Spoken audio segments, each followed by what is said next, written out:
请坐，捻一叶菩提香，阅读觉诸佛智慧海，阅读星云大师著作《星云说喻》，聆听大师如何以简短的譬喻故事，巧妙引导大众以智慧克服生活的困境，得到解脱自在。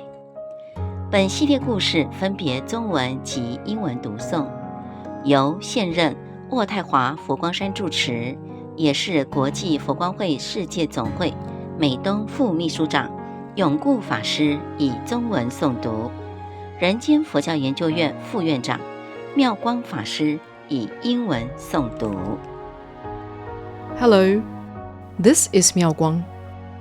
Today's Bodhi Light Tale is Hasty Conclusion.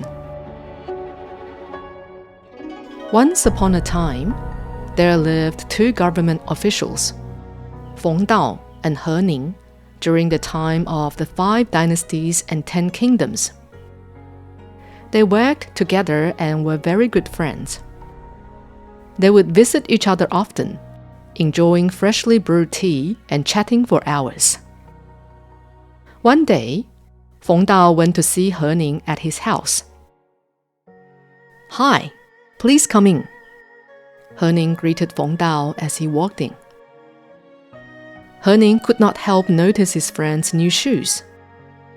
He said, "You got new shoes?" "Yes, aren't they nice?" Feng Dao happily replied. When He Ning looked at the shoes again, he thought to himself, "These shoes look so familiar. Wait, they're exactly the same pair I bought the other day." While the attendant was serving tea, He Ning asked Feng Dao, "So how much did you pay for your new shoes?" Feng Dao raised his right foot, pointing at the shoe, and said, "Oh, this one? I paid $900. All of a sudden, He Ning slammed his hands on the table, then pointed at his attendant and yelled at him, "Why did you lie to me and tell me that you paid $1,800 for my shoes, which are exactly the same?" Before the attendant could reply, Feng Dao lifted his left foot, pointing at the shoe, and calmly said, "This one also cost me $900. "What are you talking about? What do you mean that one also cost you $900? He Ning asked, now furious. "You asked me how much I paid for my new shoes, right? So this one, the right one, is $900. And the other one, the left one, is also $900. Therefore, together as a pair, I paid a total of $1,800. Feng Dao replied, lifting both his feet. "Why do you mock me like that? Do you think this is funny?" He Ning asked. "I am not mocking you. You are angry because you are impatient and hot-tempered. You barely heard the first half of my answer to your question, and you were already enraged. If you had simply waited for the second half of my answer and heard me out, you would not have come to such a hasty and wrong conclusion." He Ning, now feeling highly embarrassed, realized it was his bad temper and short fuse that caused the misunderstanding. He felt wretched and ashamed for having wrongly accused his attendant, and said, "Please forgive me for doubting and accusing you."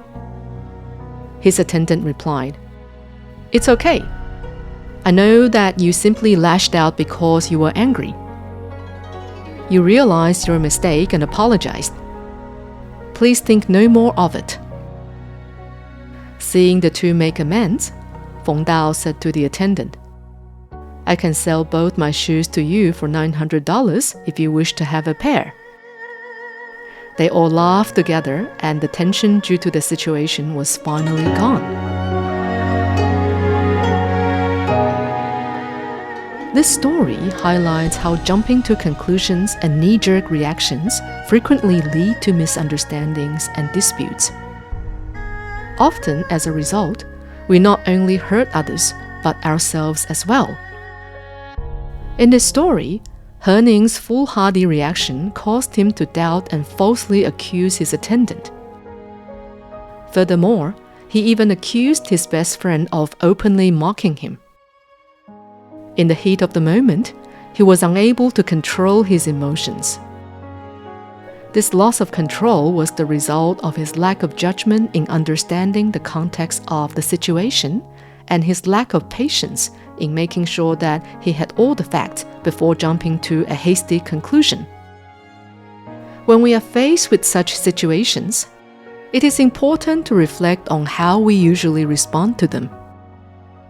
Can we be humorous and witty like Feng Dao?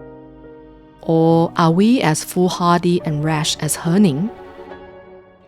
For every situation, before we make a judgment or decision, we must take our time to think, consider, and assess the details as well as context.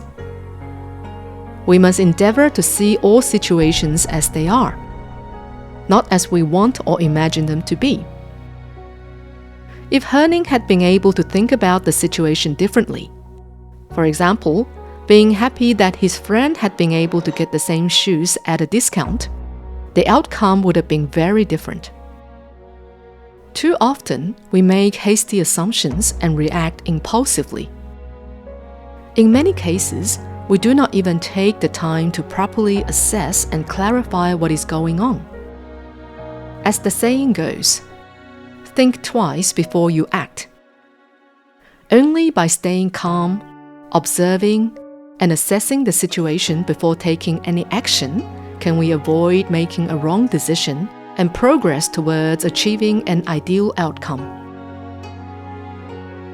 Just as Venerable Master Xing Yun says, look at yourself when pointing out flaws in others. Think twice before you condemn.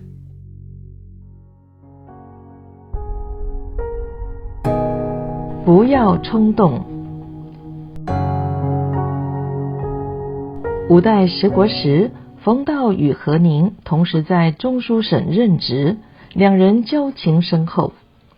有一天，冯道穿着新鞋到何宁家中拜访，何宁一看，心里暗忖，这一双鞋子不是与前几天仆人买回来的那一双一模一样吗？何宁就问冯道，你这鞋子是多少钱买的？冯道举起右脚回答900。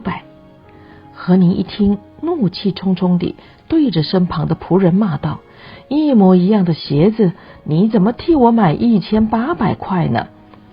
此时冯道缓缓地举起左脚说，这一只也是900块钱。你这回说的是什么意思？你问我这个鞋子多少钱，当然要说900块，再加一只一样1800。你怎么这样捉弄我呢？是你自己只知其一，不知其二，事情没弄清楚就生气的啊。何宁一听，霎时满脸通红，为自己沉不住气感到羞愧。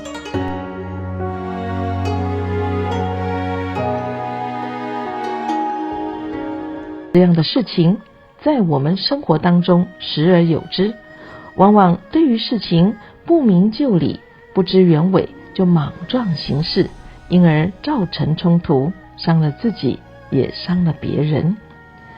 禅林宝训中教导，谋再多，断再毒。谋之再多，可以观利害之极致；断之在我，可以定丛林之是非也。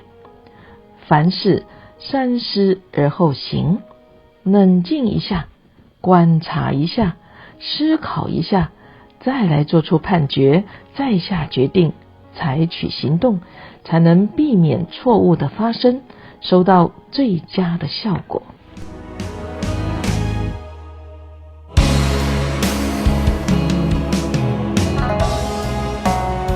更多内容欢迎典藏星云大师全集以及系列著作。